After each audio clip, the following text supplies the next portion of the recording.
Meus queridos irmãos, a paz do Senhor, que alegria ter você conosco para juntos darmos continuidade às lições da revista de jovens do quarto trimestre de 2022. Se você é novo por aqui e ainda não é inscrito no nosso canal, se inscreve no nosso canal ADMP TV, ative o sininho, deixa também seu like, seu comentário para que possamos interagir através da plataforma do YouTube. E você também ficará por dentro das nossas programações aqui da Assembleia de Deus Missão aos Povos da cidade de Uberlândia, pastoreada pelo pastor Álvaro Além Sanches. Bom, você já está em mãos a sua caneta, a sua revista, o seu bloco de anotação e a sua Bíblia, então você já está preparado para juntos falarmos dessa lição.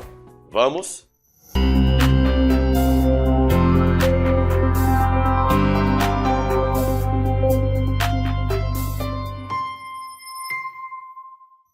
Hoje nós falaremos sobre a 8ª lição da revista de jovens do quarto trimestre de 2022. Você já sabe que nós estamos falando a respeito de liderança na Igreja de Cristo e, para tanto, nós temos pegado diversos exemplos da Bíblia Sagrada a respeito do assunto de liderança. Por exemplo, na aula passada, nós falamos sobre a liderança de Davi e extraímos diversas lições que edificou muito a nossa vida. Verdadeiramente, a aula passada foi uma lição que me trouxe muita edificação no preparo, na construção desse subsídio da EBD. E hoje, dando sequência, nós falaremos subordinado ao tema A Liderança de Salomão. Esta lição será lecionada no dia 20 de novembro de 2022 e leva como texto principal o segundo livro de Crônicas, capítulo 1, versículo 10, é uma oração, uma petição, uma resposta de Salomão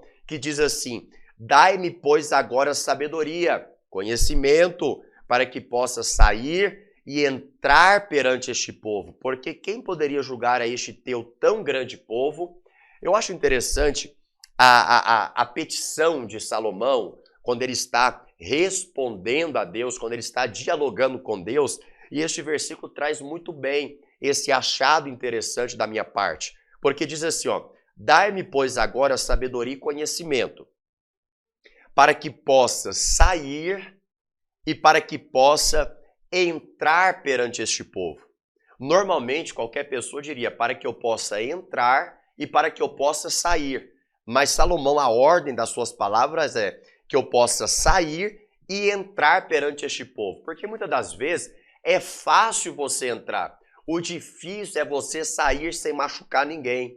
O difícil é você sair de forma honrosa. O difícil é você sair sem trazer prejuízos a outras pessoas. Então Salomão tem na sua mente que muitas das vezes é fácil entrar. O difícil é você sair. Por exemplo, existem muitas pessoas em determinadas empresas, em determinados lugares, que entram com facilidade, mas infelizmente, na hora de saírem, é a hora que mancha os seus nomes, é a hora que mancha a sua história, é a hora que mancha até mesmo a sua reputação, porque entrou bem, mas não teve sabedoria para sair desses lugares e para se ausentar dessas empresas, desses trabalhos e etc. O resumo da lição nos diz assim: Salomão é reconhecido como o homem mais sábio de toda a história. Tem a leitura semanal, que é importante que você faça, e também o texto bíblico que se encontra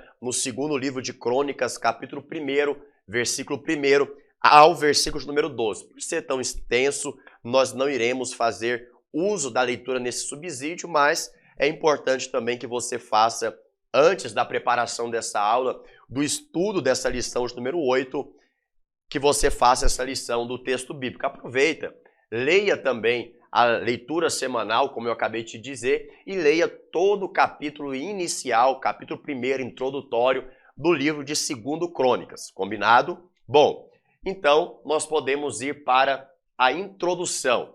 A introdução dessa revista, dessa lição de número 8, que vai falar justamente sobre Salomão. Você já sabe que o maior legado que Salomão deixa para nós é a sua sabedoria e a construção do templo.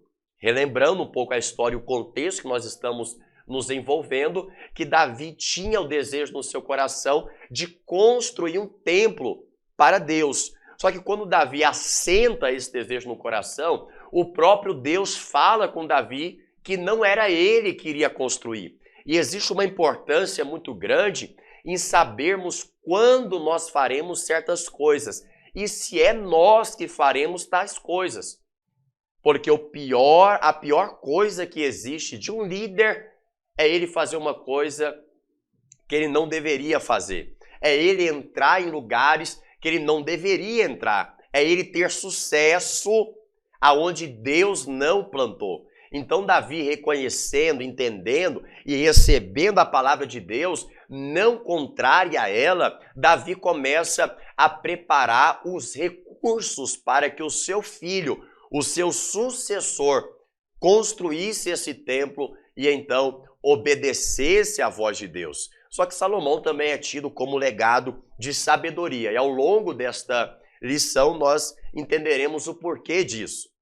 Afinal, até o próprio Senhor Jesus Cristo, ele reconhece a grandeza de Salomão. Em Mateus capítulo 6, versículo 29, em Mateus capítulo 12, versículo 42, o Senhor Jesus Cristo vai falar a respeito da glória e a respeito da grandeza de Salomão como líder, como um dos reis monarcas do povo de Israel. Jesus até mesmo vai relatar a história ou o relato da rainha de Sabá, que viajou uma longa distância só para ver a grandeza do reino e admirar a liderança de Salomão. No começo do reinado de Salomão, é um reinado onde Salomão está buscando o direcionamento de Deus, onde Salomão está se empenhando de fazer todas as coisas segundo os preceitos e a ordenança dos céus e também segundo os conselhos do seu pai Davi. Davi vai deixar alguns conselhos para Davi, ou para Salomão, melhor, que são conselhos brilhantes, conselhos de ouro, conselhos valiosos para os seus filhos. Você pode olhar isso, especificamente o conselho para Salomão, no capítulo 2 do primeiro livro de Reis. Só que Salomão, ele começa bem, como eu disse, até o próprio Senhor Jesus Cristo vai reconhecer essa liderança fascinante de Salomão. Mas por final da vida de Salomão, ele vai deixar de buscar o direcionamento de Deus. Ele vai deixar de buscar ser guiado pelas palavras e pelos conselhos que o seu pai Davi deixou para ele. E é nesse momento onde ele deixa o direcionamento que ele entra em perdição. Ao passo que ele deixa o direcionamento de Deus, ele entra em uma perdição. Perceba, um dos maiores perigos da liderança de qualquer homem de Deus, de qualquer mulher de Deus, é acostumar com aquilo que é santo. É acostumar, é normalizar aquilo que é santo. Eu digo isso porque o problema de muitos líderes, e nós vemos isso na história, seja da história das igrejas, da Assembleia de Deus, da história de grandes líderes seculares até mesmo, que eles começam bem. Só que ao passar do tempo eles se acostumam com certas circunstâncias e nos levando ao contexto de igreja, de liderança cristã, se acostumam com aquilo que é santo. E é nesse momento que eles estão propícios a uma queda, a uma perdição. O grande problema de Uzá foi se acostumar com a presença da Arca da Aliança. O grande problema de Uzá foi normalizar a presença através da Arca da Aliança, aonde ele estava sempre com contato. Quando eu falo contato, eu estou falando próximo. E é nesse momento aonde Uzá, ele se acostuma com o santo, é que ele encosta naquela arca. E quando ele encosta, ele é fulminado. Nós temos outros exemplos, por exemplo, Sansão. O grande perigo e desafio da vida de Sansão foi se acostumar com a unção. E quando Salomão se acostumou com a unção, ele disse: a minha unção, o poder, a grande força não vem de Deus, a fonte são os meus cabelos. É um perigo você se acostumar tanto com o poder, com a unção, com a força que você achar que não vem mais de Deus, mas que vem de algo que você tem. Eu repito esta frase, guarde ela nessa introdução. Um dos maiores perigos é acostumar com aquilo que é santo. O primeiro tópico, ele traz uma análise inicial da vida desse grande líder de Israel, que foi Salomão. Tiago, mas você acabou de falar que Salomão começou bem, mas o final da sua vida foi em torno de perdição. Sim, eu disse isso. Mas o fato de Salomão ter terminado a sua vida não da forma que deveria ter terminado, não apaga a história que Salomão construiu, a história que Salomão escreveu. Salomão reinou sobre Israel pelo mesmo tempo que o seu pai Davi, isto é, em média de 40 anos. O seu governo deu-se muito provavelmente em torno de 1971, ou melhor, 971 antes de Cristo a 931 antes de Cristo. Isso nós podemos ver no primeiro livro de Reis, capítulo 11, versículo 42, segundo livro de Crônicas, capítulo 9, versículo 30, versículo 31, e você vai ver que essa margem é uma margem de 40 anos de reinado. São 40 anos escrevendo uma história. Salomão, filho de Davi, filho também de Betseba, cujo coloca o nome de Salomão, aquele que é pacífico, e o seu nome vai fazer jus ao paralelo e à história que nesses 40 anos Salomão vai desenvolver.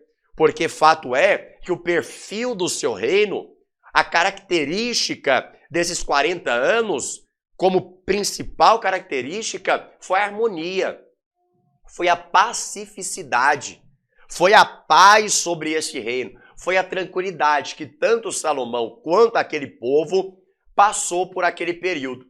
Só que Salomão assume o reinado logo após a morte do seu pai. E ele consolida a sua liderança. Só que nesse meio tempo de Davi estar deixando a liderança e Salomão está agarrando o reinado, o irmão de Salomão, pelo nome de Adonias, ele quer usurpar o trono. Então nós estamos num contexto cronológico. Davi está saindo, Salomão, antes de ocupar o trono, tem uma tentativa de usurpação de um dos seus irmãos pelo nome de Adonias. Como é perigoso um irmão tentar usurpar o que é de outro. Como é perigoso dentro da igreja alguém tentar usurpar o cargo que Deus não chamou. Como é desafiador alguém na igreja que se diz irmão, que se diz irmã, tentando ocupar uma cadeira, uma função, um cargo, uma liderança, que Deus não o chamou para tal. Adonias queria usurpar a liderança, o reino de Israel no lugar do seu pai Davi, quando Davi já tinha dito que, na verdade, quem iria reinar era o seu filho Salomão, filho do seu relacionamento com Betseba. Adonias, até mesmo, quando você lê aquela história, e particularmente eu acho que é uma história fantástica e válida de ser lida, de ser entendida, de trazer lições preciosas sobre essa tentativa de poder ou de subida ao poder de Adonias. Leia essa história, porque Adonias, ele quer fazer isso, ele convence pessoas. Porque essa classe de pessoas que tenta usurpar, tirar o que é de outras pessoas e agarrar aquilo que não é dele, ele até consegue convencer outras pessoas, até consegue fazer grupo no WhatsApp, no Instagram, que estão com ele. Adonias conseguiu um grande número de pessoas que estava apoiando a sua candidatura para o reino de Israel. Só que Adonias queria um cavalo branco para sair do povo, e o povo gritando: Adonias é o novo rei, quando na verdade o animal que o rei usava, que o rei Davi utilizava, não era o cavalo branco, mas sim uma jumenta. Quando Davi ouve falar sobre isso, Davi fala assim: não, o reino não é para Adonias, o reino é para Salomão. Pegue a minha jumenta, pegue a minha mula e dê para Salomão se assentar. O grande problema de pessoas que querem tirar de alguém aquilo que Deus não deu é esse, é que ele sempre quer o cavalo branco. ele sempre quer andar no cavalo que chama atenção. Mas aquilo que o rei usa é uma jumenta. Aquilo que o rei está usando para honrar o novo rei de Israel, Salomão, é a sua mula. Eu não vou entrar por aqui, que você já começou a entender que aqui tem muitas lições de Deus para as nossas vidas. Então, o desejo ardente de Davi em relação a Salomão foi que Salomão nutrisse uma vida diante de Deus, uma vida piedosa, uma vida santa, uma vida consagrada a Deus, consagrada ao povo, pois assim Salomão influenciaria aquele povo através da sua vida. Observe o versículo 2 ao versículo 4 do 2º capítulo do livro de 1 Reis, e você vai ver conselhos de Davi dando atenção à vida piedosa que Salomão deveria levar.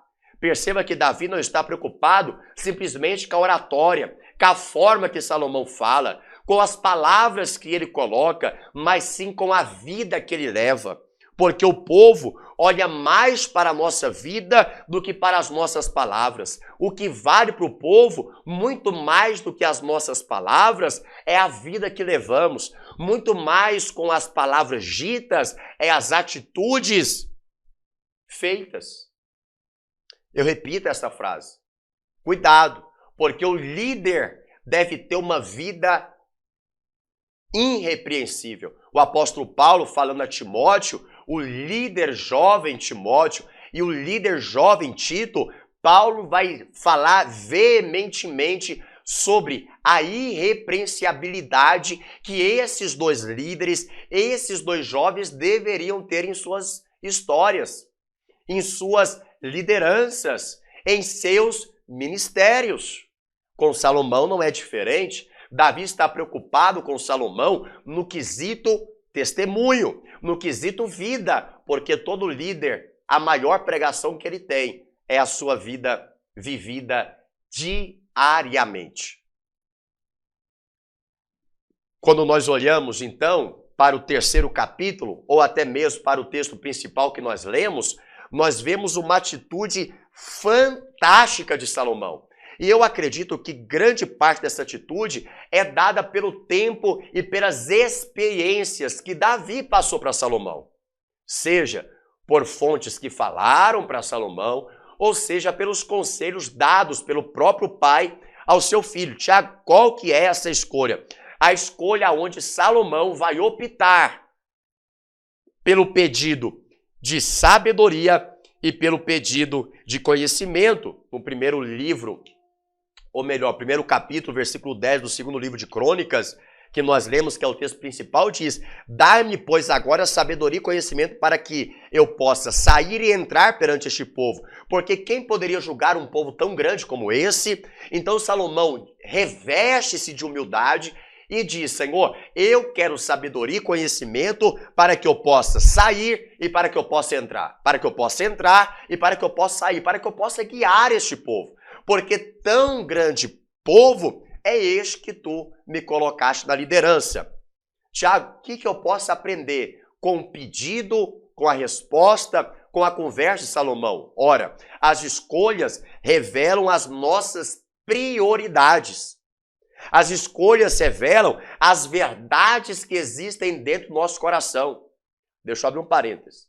Quando nós olhamos para Lucas capítulo 15, especificamente o versículo 11 em diante, nós vemos um filho mais novo que, enquanto o seu pai está vivo, ele está pedindo a herança para aquele filho pródigo. É a mesma coisa que ele estivesse dizendo: para mim, o Senhor já está morto. Por quê? Normalmente, a herança era repartida depois que o pai falecesse, depois que o pai viesse a óbito. Existia, sim, algumas tradições e alguns pais que ainda em vida, percebendo que já estava próximo à chegada da sua morte, ele chamava, reunia os seus pais, abençoava como Jacó fez e depois repartia a sua fazenda. Mas era uma atitude que iniciava do pai para os seus filhos, mas nunca do filho para o seu pai.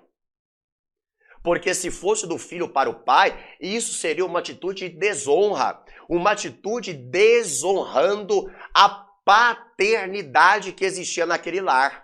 Então o filho pródigo, além de estar desonrando, ele está dizendo, para mim o Senhor não está mais vivo, para mim o Senhor não está na liderança mais dessa casa. Para mim o Senhor não está mais apto a ocupar a paternidade. Para mim o Senhor morreu e a única coisa que me interessa é a herança, é a parte da fazenda que me pertence. Então percebe que através de uma escolha de um jovem, conhecido como filho pródigo, ele revela não apenas o que está na mente, mas o que está no coração. Ele revela a prioridade, que é a presença da riqueza e não a presença do pai. Cuidado com as suas escolhas, porque as suas escolhas no hoje revelam a sua prioridade no presente. As suas escolhas amanhã revelarão o teor e as verdades que existem dentro do seu coração. Por exemplo, o jovem rico que Jesus encontra, ele faz uma pergunta para Jesus sobre a vida eterna, Jesus responde, olha, siga os mandamentos, as leis, ele diz, eu já faço isso. Então Jesus diz, ainda lhe falta uma coisa, e esta coisa é, vende tudo o que tens e me siga. Só que a escolha que ele teve de se abster, de seguir a Jesus e agarrar as suas coisas porque ele era rico, revela a prioridade que ele tinha no coração. E a prioridade não era Jesus, a prioridade era as suas riquezas. A prioridade não era o amor a Jesus Cristo, a prioridade era o amor ao dinheiro que estava no seu bolso. Cuidado, porque muitas das vezes a riqueza te tira do direcionamento de Jesus. Tiago, o problema é o dinheiro? Não. Dinheiro no bolso é bênção. O problema é quando o dinheiro vai para o coração, se torna maldição. No bolso é bênção, no coração é maldição. Então, as escolhas que revelam nossas prioridades, eu coloquei outro exemplo aqui no meu estudo sobre Demas, que Demas foi um grande obreiro de Paulo. Só que quando Paulo está escrevendo a carta de Timóteo, especificamente a segunda, Paulo vai dizer que Demas abandonou ele, desamparou. Ou seja, Demas só revelou aquilo que já estava no seu coração. Sabe qual é o problema? Ou problema não, mas sabe o que aconteceu nessa pandemia? Chega, é porque muitas pessoas se afastaram da igreja, muitas pessoas não voltaram para a igreja, muitas pessoas não voltaram a frequentar a igreja, não voltaram a cear na igreja. Thiago, por quê? É simples. A pandemia não veio para desviar crente. A pandemia só veio para revelar o que estava no coração de alguns. Forte isso, né? Então, no caso de Salomão, a escolha que ele fez, ele não pediu dinheiro, pois não era um homem ganancioso, não pediu fama, porque o que indica que não foi um homem dado à vaidade nem a vangloriar-se. Se não pediu que o seu reinado fosse longo, nem que fosse glorioso, ou mesmo que pudesse vingar-se daqueles que se levantaram um dia contra ele, mostrava a humildade do coração desse homem, desse jovem. No entanto, ele pedia ao Senhor sabedoria, porque Salomão sabia o que Tiago relatou na sua epístola, no capítulo 1, no versículo de número 5, e eu faço questão de ler esse relato de Tiago, que é muito importante para nós, que ele diz assim, olha, e se algum de vós tem falta de sabedoria, peça a Deus que dá a todos de forma liberal, e esse lhe dará. Peça, porém, com fé, não duvidando, porque a dúvida é semelhante à onda do mar, que é levada pelo vento e lançada para outra parte. O Tiago, então, o que Salomão entendeu? Salomão entendeu que Deus é a fonte da verdadeira sabedoria. E aquele que sente ter a falta da mesma, peça a Deus, porque esse lhe dá de forma liberal, não virando o rosto, mas dando-lhe de forma generosa. Deus se agradou tanto da escolha desse jovem, por isso que eu digo de novo, cuidado ao fazer escolhas. A pior escolha de Moisés foi matar aquele egípcio. Tiago, mas Moisés estava protegendo. Mais uma escolha precipitada, uma escolha errada, uma escolha errônea. Tiago, mas foi uma escolha certa. Se não fosse certa, eu não teria escondido. Porque o que é certo a gente não esconde. Agora, sempre que tem uma atitude, uma escolha precipitada, a tendência é esconder para que as pessoas não vejam. Deus agradou-se dessas palavras, dessa escolha desse jovem. Eu digo, Salomão era jovem. As escolhas importantes da vida estão por toda a nossa história, mas principalmente pelas escolhas que fazemos na nossa juventude. Paulo vai alertar na carta aos Gálatas que tudo aquilo que nós semearmos, certamente colheremos, e muitas pessoas semeiam coisas na juventude que terão que colher anos e anos mais tarde. Mas Salomão, sendo jovem, escolheu certo. Deus agradou-se dessa escolha de Salomão a ponto de oferecer-lhe tanto o que pediu, como também o que não pediu. Nós vemos isso no versículo 11 do capítulo 3 do primeiro livro de Reis. Quando você escolhe certo, você recebe não somente aquilo que você pediu, mas Deus acrescenta. Deus acrescenta. Eu senti graça aqui. Eu senti o meu corpo pegando fogo, fumegante quando eu falei isso. Porque quando você faz a escolha certa, Deus te dá o que pede e Deus te acrescenta ainda mais. Se você escolher Jesus em vez desse mundo, Deus te concederá uma vida com Ele, mas Deus acrescentará muitas outras bênçãos. Se você escolhe a santidade em vez do pecado, Deus te honrará por esta escolha e te fará viver a santidade, mas Deus te fará também viver as melhores coisas dessa terra. Tiago, então você está me prometendo chave? Não, estou te prometendo alegria. Porque a felicidade ela não vem pelo dinheiro, a felicidade vem pela paz, pela graça que exerce de dentro para fora. Tiago, você está me dizendo e está me prometendo riqueza? Não, estou te dizendo e te prometendo prosperidade. Porque riqueza é dinheiro no bolso, mas prosperidade é você ter para suprir as suas necessidades e viver bem com a sua família, viver em paz, com alegria, com felicidade, com alegria. A riqueza não compra a prosperidade, mas a prosperidade pode vir sim acompanhada da riqueza. Meu Deus, que tanto de coisa abençoada que podemos aprender. O segundo tópico dessa lição fala exatamente sobre, deixa eu voltar aqui, sobre a liderança.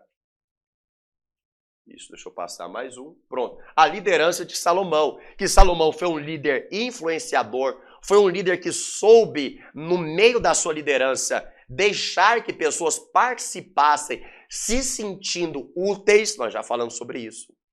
E foi um líder visionário. A principal missão que Salomão recebeu de Deus, por meio do seu servo Davi, do seu pai Davi, foi a de construir o templo. Como nós já falamos, até mesmo o templo que alguns ousam dizer, templo de Salomão. Para Deus, conforme as orientações que lhe foram dadas. Orientações essas prescritas e escritas em 1 Crônicas, capítulo 28, versículos 6, 10, 11. Depois você lê na sua casa. Então Salomão construiu um templo, construiu e edificou um templo para Deus. A pergunta que me saltou ao ler essa lição, ao estudar essa lição, é: o que temos construído em nossa liderança? Vou repetir. O que temos construído em nossa vida? O que temos construído na nossa história, sendo líderes colocados por Deus? Todo líder está construindo. Toda pessoa vocacionada por Ele, chamada por Ele, está construindo. Eu digo para você, como é a sua obra? Como é a sua construção? Como tem estado a construção da sua vida? A construção, principalmente, da sua história. Vale a pena você pausar esse vídeo, você escrever essa pergunta: o que tenho construído na minha liderança? O que tenho construído na minha vida? E você pausar para refletir a respeito das construções que Deus tem lhe proporcionado fazer. Salomão também desempenhou, como eu disse, uma liderança participativa. E eu escrevo uma frase onde eu peguei do texto do livro de apoio que diz assim: o líder de sucesso é aquele que reconhece no projeto de Deus que há espaço para que todos contribuem com seus dons, valores e talentos. Lembra da história de Moisés, onde Jetro fala: Moisés, coloca líderes, deixe que sua liderança seja uma liderança participativa. Só que Salomão, como sábio, ele já entendeu isso e fez da sua liderança uma liderança onde pessoas participassem, se sentissem úteis e que não sobrecarregasse o mesmo. Salomão também dedicou a sua vida à literatura. a ciência, envolvendo-se em descobertas científicas. Sim, nós vemos isso no primeiro livro de Reis, capítulo 4, versículo 33, a respeito dos feitos dessa atitude de empenhar-se com a literatura, com a ciência. Salomão gostava muito da floricultura. Ele fala bastante sobre plantas, sobre as situações que envolvem agricultura, agropecuária. Salomão era um estudioso ainda nesta área. Então isso também nos leva a entender que todo líder deve estar por dentro e deve sempre estar se aprimorando, buscando conhecimento, buscando sempre se aperfeiçoar dentro daquilo que faz, mas também nas demais coisas seculares, sejam elas uma faculdade, um curso profissionalizante, um curso de aperfeiçoamento. O líder deve estar sempre buscando se aperfeiçoar. Porque, afinal de contas, no terceiro tópico, quando falamos sobre uma liderança fundamentada em princípio, nós vemos que no livro de Reis, atribui ao rei Salomão mais de 3.000 provérbios e mais de 1.000 cânticos que foram inspirados por Deus através de Salomão. Muitos desses nós vemos no livro de Provérbios. Você já sabe que Salomão, ele escreve o livro de Provérbios, o livro de Eclesiastes, o livro de Cantares de Salomão. Quando nós olhamos para a cronologia, nós também entendemos que no livro de Provérbios, Salomão era um adulto, no livro de Eclesiastes, ele já estava no processo do envelhecimento, já estava mais velho, e no livro de Cantares de Salomão, ele estava na flor da sua mocidade, na sua juventude, no áureo da força e do vigor de um jovem. Então, Salomão escreve primeiro o livro de Cântico dos Cânticos, ou Cantares de Salomão, para a sua amada, para a sunamita, e depois Salomão escreve vários provérbios que trazem edificação e lições preciosas para a nossa vida, e no final da sua história, Salomão vem dizendo vaidade, vaidade. Ele já estava velho, ele já estava vendo a vida por um outro ângulo, por uma outra ótica. Salomão, portanto, ensina vários temas inerentes à vida humana, em Provérbios, em Eclesiastes, tais como sabedoria, bondade, riqueza, pobreza, língua, orgulho, humilhação, justiça, amor, luxúria, e coloque etc. nisso. Porque o livro de Provérbios tem 31 capítulos, claro que não foram todos os capítulos que Salomão escreveu, no final ali existe outros proverbistas que deixaram provérbios, deixaram lições para nossas vidas, mas o livro de Provérbios é um livro para você pegar e ler um capítulo por dia dentro do seu mês. Eu tenho certeza que você sairá uma pessoa mais sábia. Ora, dentre outros princípios, Salomão firmou a sua liderança em alguns princípios que eu gostaria de dizer para você. Primeiro, ser pronto para ouvir. Um líder deve ser pronto para ouvir e tardio em falar. O apóstolo Tiago, o escritor, discípulo de Jesus, vai ratificar isso mais tarde na sua epístola. Mas nós vemos isso em Provérbios, capítulo 18, versículo 13, sempre pronto para ouvir. Em Provérbios, capítulo 27, versículo 11, ensina-nos a segunda característica, ou o segundo princípio, que é capacidade de louvar em tempos de adversidade. Nós podemos aprender esse princípio com Paulo e Silas na prisão, em Atos capítulo 16. Nós podemos aprender esse princípio com Paulo, capítulo 27 e 28 de Atos dos Apóstolos, louvando e esperando na promessa de Deus em meio à tempestade.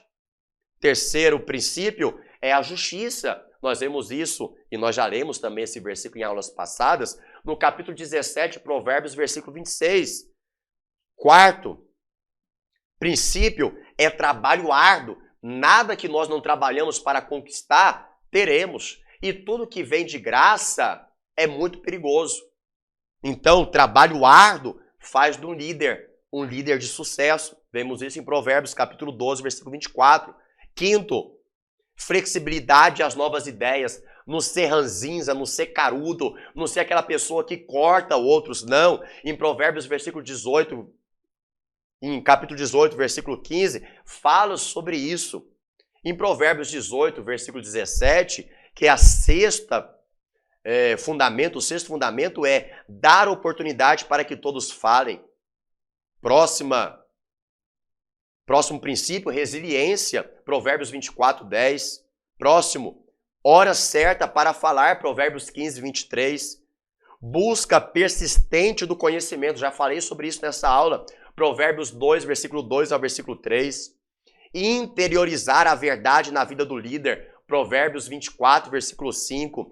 E o último princípio, dentre tantos que poderíamos falar, ser aprovado pelo Senhor, Provérbios 10, versículo 22. O grande problema, então aqui nós já falamos sobre os fundamentos, sobre os princípios, nós já falamos sobre as positividades ou os pontos positivos que trazem lições para nós na liderança de Salomão, só que Salomão também houve alguns pontos negativos. Tiago, então tudo eu tenho que descartar? Não, mas aprenda também com os pontos negativos. Salomão nos ensina que toda pessoa é humana, que toda pessoa é perfeita, até o homem mais sábio da terra, ele é tendencioso a errar quando não vigia. Salomão errou. E o grande problema de Salomão foi com as consequências das alianças que ele fez. Então eu trago mais um cuidado para você, líder, nessa aula. Cuidado com as alianças. Porque Salomão fez muitas alianças com povos pagões, povos idólatras. E normalmente eram tidas por causa de alianças, de relacionamentos, de casamentos com princesas de outras nações. Assim, tais casamentos que Salomão se viu envolvido contribuíram para que os cultos idólatras e pagões disseminassem no meio do povo de Israel. Nós temos como confirmação o capítulo 11, versículo 1 ao versículo 8, do capítulo 11 do primeiro livro de Reis.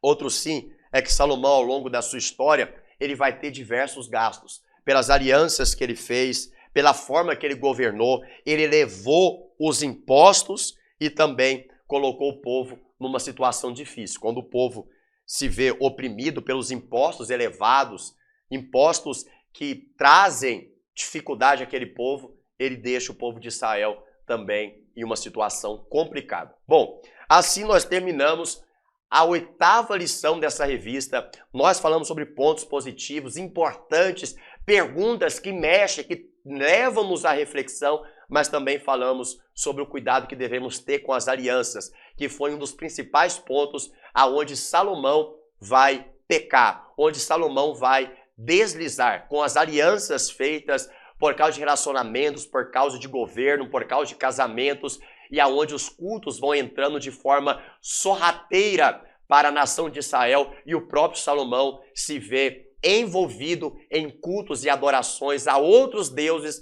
que não era o Deus do seu pai Davi. Bom, isso nos leva a acreditar. Devemos reconhecer os nossos pontos fracos. Devemos tomar cuidado com as alianças. E cuidado para que sempre possamos pedir direcionamento de Deus. Se começamos bem, que possamos dizer como Paulo: termina a minha carreira, guarda a minha fé. E até aqui, o Senhor tem nos ajudado, como disse o próprio líder Josué. Que Deus te abençoe, Deus abençoe a sua casa, Deus abençoe a sua família. Foi um prazer ter você conosco para juntos desfrutarmos de lições maravilhosas, lições da EBD 2020. Um grande abraço e até a próxima, se Deus quiser.